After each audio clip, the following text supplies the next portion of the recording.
Hi, I'm Jason Markusoff in This Week for Jamie.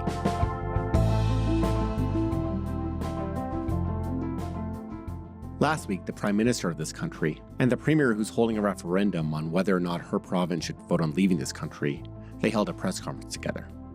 And while national unity was mentioned, in Alberta, across Canada, we're strongest together. United, focused, working towards the same goals, making better lives for all our citizens. the idea that Alberta is going to the polls to vote on a question of separation, and soon, didn't come up in their prepared remarks. It seems like Canada's most prominent politicians don't want to talk much about Alberta separatism these days, despite the fact that the stakes are so high and that the vote is less than 3 months away. So today, I'm talking to Richard Warnica. He's a senior opinion writer with the Toronto Star, and he's been reporting on the campaigns to separate and to stay. We're going to talk about why one's louder than the other, and what that might mean for the future of this country.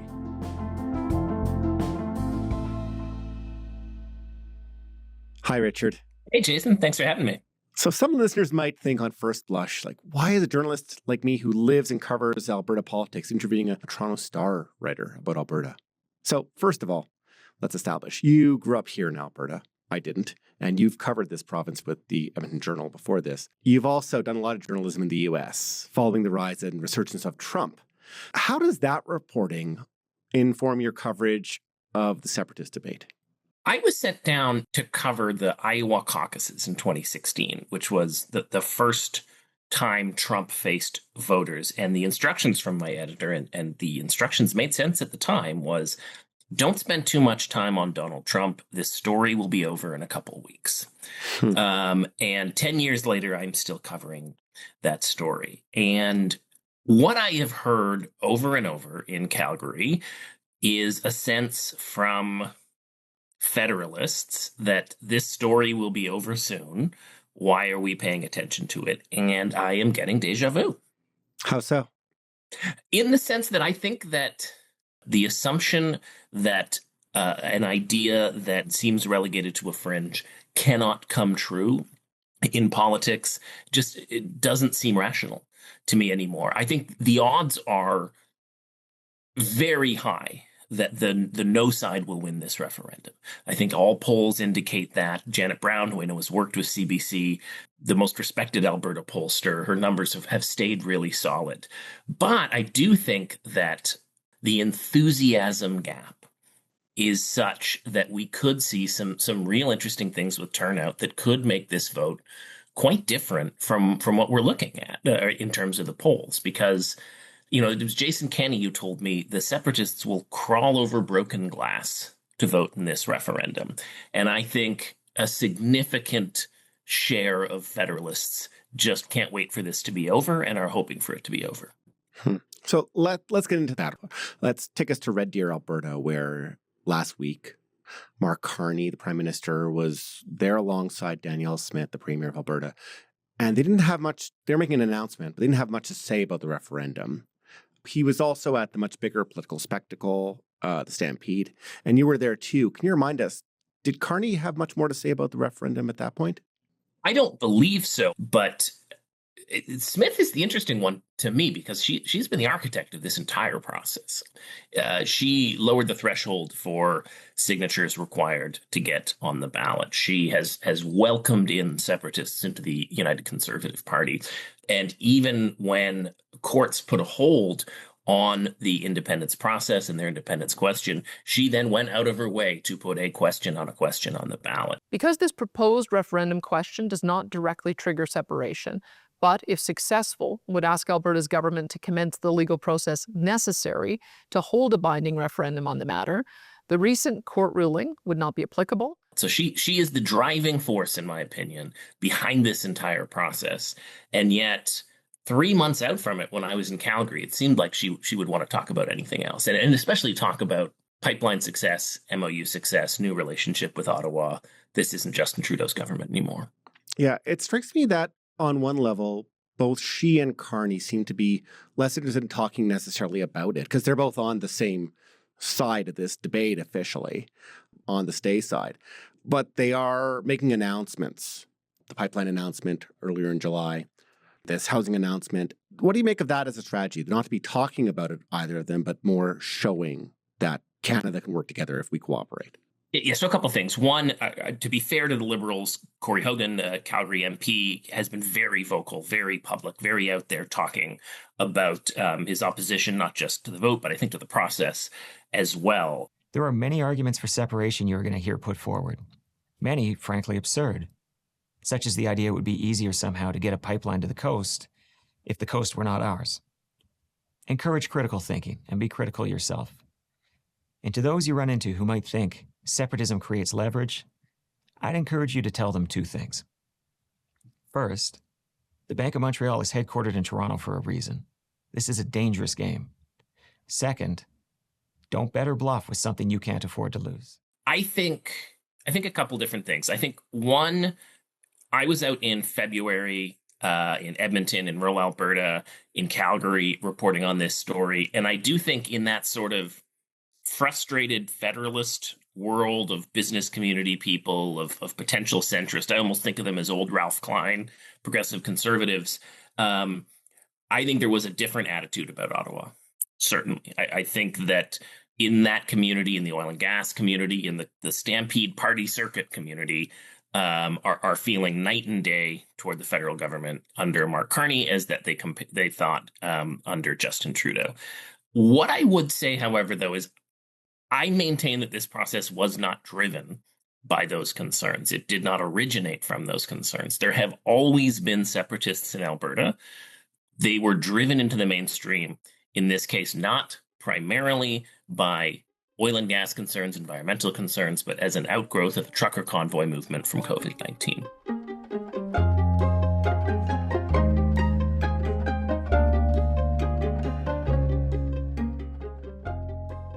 So if that's where the movement comes from in your view, is that a movement that you think that Carney, as a Liberal leader, as a prime minister, can combat? I don't think Carney's the right messenger. I think this is an enormous opportunity for Pierre Poilievre. I don't know if it's an opportunity for him politically. I think it's an opportunity for him personally. I think it's an opportunity where he could speak to those people with real authority and tell them, I understand why you're upset. I understand what it has been like to go through this, but this stuff is not the answer. We should not just tell Albertans how bad it would be to have separation. Let's instead talk about how great it can be if our country is truly united. Poilievre argues Alberta's separatist movement is born of anger at federal government policies, not the idea of Canada itself. You don't need a federal government to put up a stop sign, approve a mine, build a road or a hospital that is only inside one province. You do need it to clear the way for a railway or a pipeline that crosses many provinces. I don't think there's a figure in Canada who could speak with more authority than Mr. Poilievre, and I have no idea what that would mean for his short-term political success, but I think it would be legacy defining for him. I think it would be the most important thing he could do in public life and the most important thing he could do in his career. That said, I'm not confident that he will do that. So you saw him here during the Calgary Stampede. He was talking about separatism. We will unite our people and our country around our common values, common history, common bonds, and common sense. We will fight for the country. We'll fight for Canada, including in the upcoming referendum, to win back Albertans through hope, not by wagging our fingers or lecturing them, nor by threatening. We will be respectful to people on both sides of this debate. There are legitimate points of view to go around. And From what you have heard of what he said, what's your take? My take is that he seems to be as much, if not more, interested in placating separatists who also may be conservatives, as in forcefully speaking up for the idea that Canada should stay united no matter what. While I have been very clear that I will always stand for a united Canada, we will always be willing to listen to the views and address the legitimate concerns of people who are involved in this debate. We want to ensure that when this is all over, we will once again be fully united as citizens of a common land dedicated to a common purpose of restoring the promise of this country. I was there for that speech. To me, it felt exactly like being in one of his speeches in the last federal election, many of which I saw. And I went into that speech wondering if we're going to see not the same old Pierre Poilievre delivering the same old kind of liberals are bad speech and say something not just about the referendum, but about the process that led to it and about the idea that to change federal policies, you win federal elections. You don't pick up your province and go home. And it was just so more of the same, and as an Albertan, frankly, I was disappointed. Like, I really think that he could have an authority with those supporters and could do some of the healing probably required in our broader polity of the divisions after COVID. And I think this would be an excellent opportunity for him. And I just don't think he has it in him. They say if you stand in the prairie field and listen to the wind whistle, you can hear the voices of our ancestors, and you can use your imagination as to what they're saying. What I hear when I listen to those voices is that making Canada was hard, so we should never give up.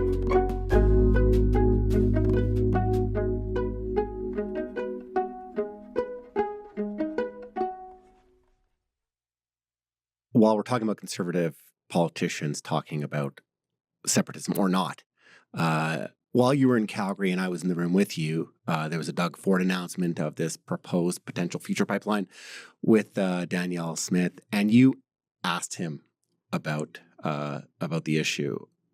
And it was really, really striking. So could you describe it a bit for us? Yeah, I mean, I'd love to hear your point of view, because from my perspective, it was a fairly obvious and fairly innocuous question. When Premier Smith announced the referendum in May, Doug Ford was asked about it, and Ford said he's fully against it. I'd never do it. Premier Smith knows how I feel. She wants to, I guess, protect her 30% base.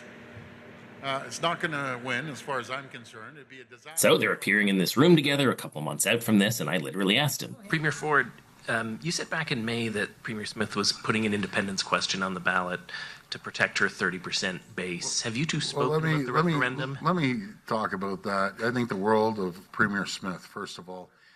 And it was like, I swear to you, it felt like I'd asked them about their sex lives. There was a row of political staffers and MPs and all the like on one wall, and they're hissing at me. One guy goes, "Red Star," and another, "This is about pipelines." And Premier Ford sort of half answers the question. Well, let me cut to the chase here. The previous federal government, not this one, the previous federal government treated Alberta like garbage, like terrible. I've never seen anything as bad as that. So I know that Premier Smith wants a proud, sovereign Alberta, part of Canada. And again, we're there to support her. And then I don't get my follow-up. I'm still waiting for my follow-up. And he starts yanking off his belt. Since it's a tradition, I have a new Ford Nation belt. I'm not going to whip it off right here, but I am going to give you the new Ford Nation buckle. Oh! There you go. And I'm like, what on earth is happening here? And it took me a couple beats to realize that he was, in fact, just trying to give Premier Smith his belt buckle. Now, Jason, you've been covering Calgary a lot longer than me. You've covered a lot of stampedes. My understanding is the proper way to give someone a belt buckle is to bring a spare. Correct. Not to yank your own pants. Correct. Fabulous. So amazing. There you go. I don't have the ability to put mine on. No, but it looks good. Keeping up the tradition. Thank you. Not swinging around like that or anything. Well, and I understood that he was looking around for his Alberta belt buckle everywhere, trying to find it, and so I got him a replacement. So he always has a backup. Thank you. I love that. And I don't want his pants to fall down, so now he's got a belt buckle to hold him up. Yeah, two things struck me about that whole episode. One is Doug Ford, when posed with that question, where he'd have to say something maybe negative about Danielle Smith, showed you a literal shiny object, his belt buckle. I mean, that's a textbook, that's a literal version of the normal distraction a politician might give. And it also makes me wonder, in the same way that when Mark Carney is next to Danielle Smith, he doesn't say, I think this is an unwise decision, what she's doing. But broadly speaking, you're painting this picture of political leaders who might be expected to campaign loudly on behalf of Canada Unity, but being pretty quiet about it. Broadly speaking, why do you think that is? I do want to say I think there are some leaders who are standing up. I think Calgary Mayor Jeremy Farkas has been very vocal. We must come together and reject division and reject instability. This is our time to make a case for Canada because we know we are better together. And I think it's probably cost him some support in some circles. I think I have disagreed with former Premier Jason Kenney on a lot of things politically over the years. I think his leadership and his speaking out on this issue has been admirable, and it's been patriotic, quite frankly. A lot of people just find this whole thing unpleasant, and everybody knows someone they're related to or at work who is on the other side, which is one of the reasons this is just so dang regrettable. You know, we are Canadians. We're polite. We don't like having uncomfortable political arguments.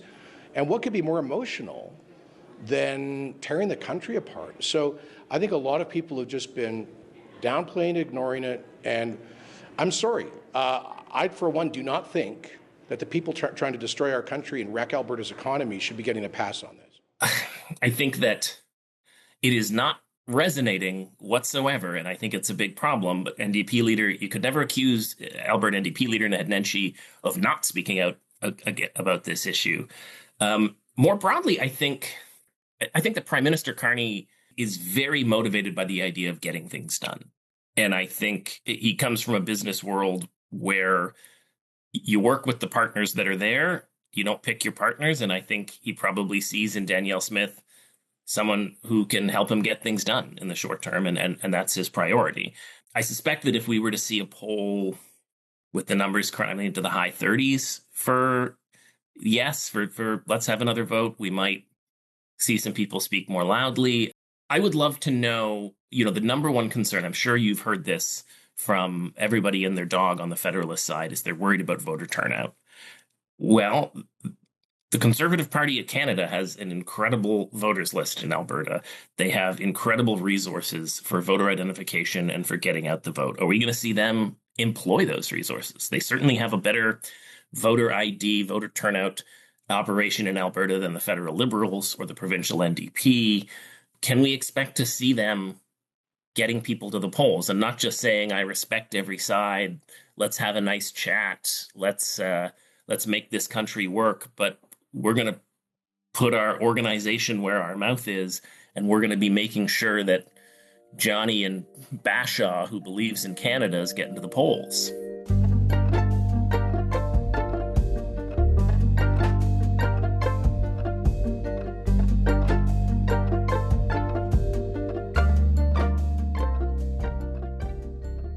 You're writing about this conversation with a pro-Canada political strategist who told you that people who were reaching out to him quietly are like, I don't have to worry, right? You got this?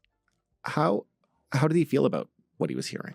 Yeah, this is Stephen Carter, who is very well known to Albertans as a political strategist, and he's running a third-party advertising group. And he was really frustrated because I was at an event with him talking to people, and everyone's coming up to me and they're saying, I'm not too worried about it. I'm not too worried about it. My clients aren't concerned. It's going to go away soon. And the next morning I had breakfast with Stephen, and very colorful language I couldn't use on the CBC, says those same people are the ones calling me every day saying, Stephen, I don't have to worry about this, right? I don't have to worry. And he's like, you should be worried. Like, we aren't raising enough money. We don't have the kind of organization we need. And the other thing he would say is, okay, you're worried, write me a check. And he said that people have explicitly told him they don't want to write checks because they don't want their name showing up in the donor list, because whatever she says about it publicly, they think they will be seen by Danielle Smith and her government as opposing a process she started if they're donating money to the Stephen Carters of the world. So that's one reason for the worry gap. The other reason's got to be the polls. These polls, I mean, it's 20, 25%. Some of them are maybe 27%, maybe up to 30%. But despite that, Richard, the separatists don't appear to be too discouraged, right? I mean, we'll get into some of their leaders in a moment, but first tell me your impression about how the Leave campaign is going. Yeah, I mean, the Leave campaign seems to be shifting to a very different phase than during the signature drive to get a petition. At that point, you had the likes of Jeffrey Rath, the likes of Mitch Sylvester out there every day doing these community town halls. It's sort of shifted now where I think you've got a guy, Keith Wilson, who seems to be, I think he's a bit more of a serious operator. We've done remarkable on the fundraising. We're just about a month into it now, and we've raised over $250,000, but we're up against massive forces here that have unrestricted funds, being the governments that are fighting us and the other side and the unions that have now joined the fight. So and he is raising way more money than any of the Federalists. His group, Let Alberta Decide, had, I think, 5 times as much as the top stay group raised. And, I saw him at Stampede, and he's at all these events, and there's no one coming up to him saying, "We hate you." Do you know what I mean? And he, at least he's the one telling me that he's going to these events, and quietly conservatives are going up to him saying, "We like what you're doing. We like what you're doing." One of the things I heard from a lot of people was this was their first time coming out to an event like this. And that's what we're trying to do. We're trying to reach out to people who are new to the independence movement, who haven't previously been to town halls and those types of things. So it was a really exciting... I still think it would be the greatest miss in polling history if Leave won this. But I think that is not stopping the people who want this from fighting with everything they've got. I spent some time off the side of 16th Avenue in Northeast Calgary with a guy who told me he's got 3 kinds of cancer and intends to spend every day, either until the election or until he dies, handing out signs and taking donations. A very colorful guy with quite the backstory, but I believe he's 100% sincere in that. And he's not the only person who feels that way. And I think a small minority of people, when they are deeply, deeply motivated, can achieve a lot of things in politics. And the Alberta separatists are not that small compared to some other groups that have achieved relatively unpopular things.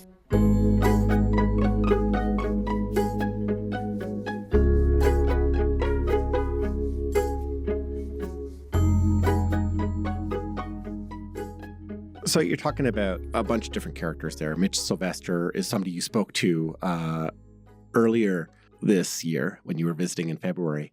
He said a lot to you. Can you tell me a little, just really quickly, what struck you about what he said and how he came across? Yeah, I met Mitch in Edmonton. We had coffee, and then I followed him around the province for a bit and watched his sort of stock presentation on why we should leave. And I've been covering Trump rallies for 10 years. I've spoken to a ton of Trump supporters. I've heard some wild stuff. I was stunned by some of the things that Mitch Sylvester was saying to me, and not just to me, but quite frankly, some elements of the presentation he was making as he was drumming up signatures. Do you see the emergency that I see?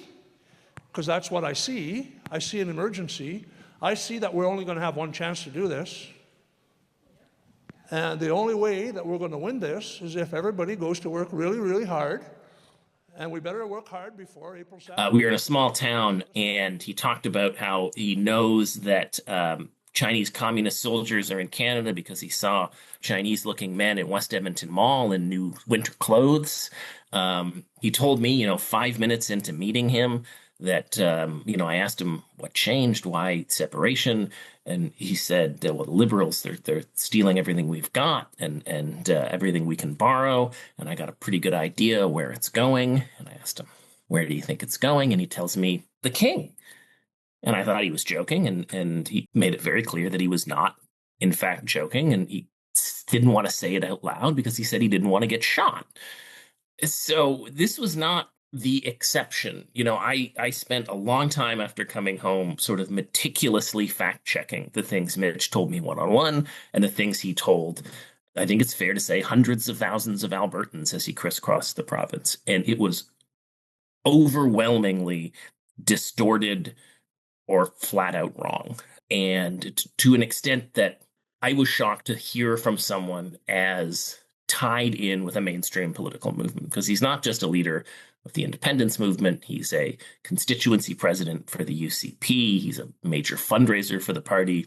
He will tell you that him and his supporters are the ones who put Danielle Smith over the top and made her premier. What is the significance? You were talking about him earlier, this constitutional lawyer, Keith Wilson, led Alberta Decide. What is the significance for the group that this very different figure is at the forefront versus some of these more, colorful characters?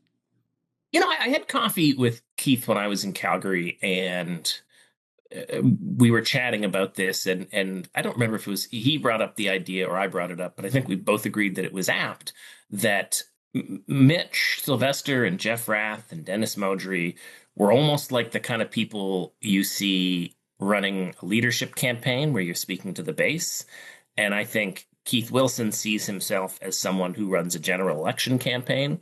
He was straight up with me. He doesn't think they're at more than 25 to 30% in the polls now, but he also doesn't think there's been a real campaign.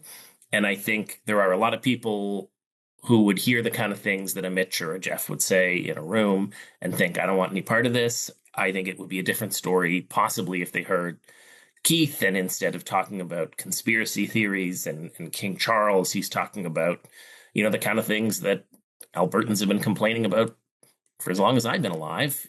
My whole life, I heard about the kind of things Keith will talk about, which is, we pay too much in transfer payments. We don't have enough say in Ottawa. By the time the votes are counted in Alberta, the government has already decided these will never change. These facts will never change. We need to leave. I think there are far more Albertans who would hear that and think, I like what this guy's saying. Will they then say, I'm going to vote with him? I don't know. So we haven't seen much movement in the polls since the spring when Daniel Smith announced his referendum in May. But, we can look to other precedents for sudden movement, Brexit. You were talking about in 1995, the Quebec separatists were at 38% months ago, and they surpassed 50% only to fall slightly shorter. What do you think it would take for Alberta separatists to get to where they are seriously contending? Or do you think that that's maybe not in the cards? I mean, if something happened that caused oil prices to fall dramatically, I think you might see some movement regardless of what the cause of that was. I think if you were in a situation where we were seeing like municipal election level turnouts, so, this is something Nenshi suggested to me when I saw him at Stampede, was, if we get 35% turnout, we know 80 to 90% of their 20 or 25 are going to be there. So what does that mean for our side? I think if Justin Trudeau had stayed in power and somehow won another election, I think we'd probably be looking at 35, 38 already. But that's not the case. So I don't know. I'd be interested to know what you think. I mean, you're there, you're on the ground. In past people have talked to me about, if there's a real charismatic figure that emerges like a Nigel Farage or a Lucien Bouchard on the separatist side. I'm not sure if that's Keith Wilson or if somebody else is going to emerge, or, if there was a major provocation from the feds. But this isn't Justin Trudeau's Canada. Yeah. This is Mark Carney's Canada, and they just promised a pipeline that was sort of that thing that Daniel Smith was asking for. So I don't know. And I also wonder, and if you've had any conversations about this with the people you spoke to, like Jason Kenney and Stephen Carter and whatnot, if the Remain side is keeping their powder dry. Like there's all this expectation that former Prime Minister Stephen Harper may start campaigning for the Stay side this fall. Could that be effective, or might it be a little bit too late? Yeah, I mean, I think a lot of people will say things will pick up after Labor Day, and I think that's true. We got a municipal election in Toronto in the fall, and it's the same story. Things will pick up after Labor Day. But that's a short amount of time to raise a bunch of cash and come up with a strategy. My worry would be if one of those unlikely scenarios you're talking about, a federal provocation, a charismatic figure, were to occur, and we're already midway through September, and the Federalists decide, now it's time to ramp up. That's 4 weeks at that point, right? 4 or 5 weeks. Again, I think it's highly unlikely. I think the odds are very, very high that the Remain side wins. But I also think it's really, really important that they win emphatically. And that I'm less confident about. And so, I was surprised. Monty Solberg, Tyler Shandro, two really well-known, incredibly well-connected Alberta political figures, have their own third-party advertising group. They've raised a little more money recently, but I was, checking the financial disclosures every week, expecting that after Stampede, they would have been in all those corporate rooms, passing the hat around. And I was shocked. Like, if these guys aren't putting their foot to the pedal at that point, who is? But, they're raising more money recently. Fingers crossed, fall comes, the Federalists get their act together and this thing gets blown away. Because I think that, I'm sure you've heard Jason Kenney say this, other people say this, and I think it's correct, that if this becomes a defining fault line in Alberta politics, the way it has in Quebec politics, I think that's tremendously damaging, not just for Alberta, but for all of Canada. I think that it raises the prospect that the next time a federal government decides they intend to take significant action on climate change, the default answer, the answer that's already there, will be, well, let's get separation going again. Like, there will be a period of time when Albertans are mad at the federal government again. It's going to happen. And I worry that then you will have a generation who has been normalized to the idea that an appropriate response to that is to start a separation drive. Richard, thank you so much. Thanks so much for having me, Jason.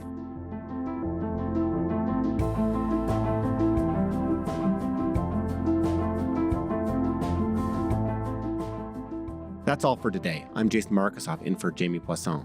Talk to you tomorrow.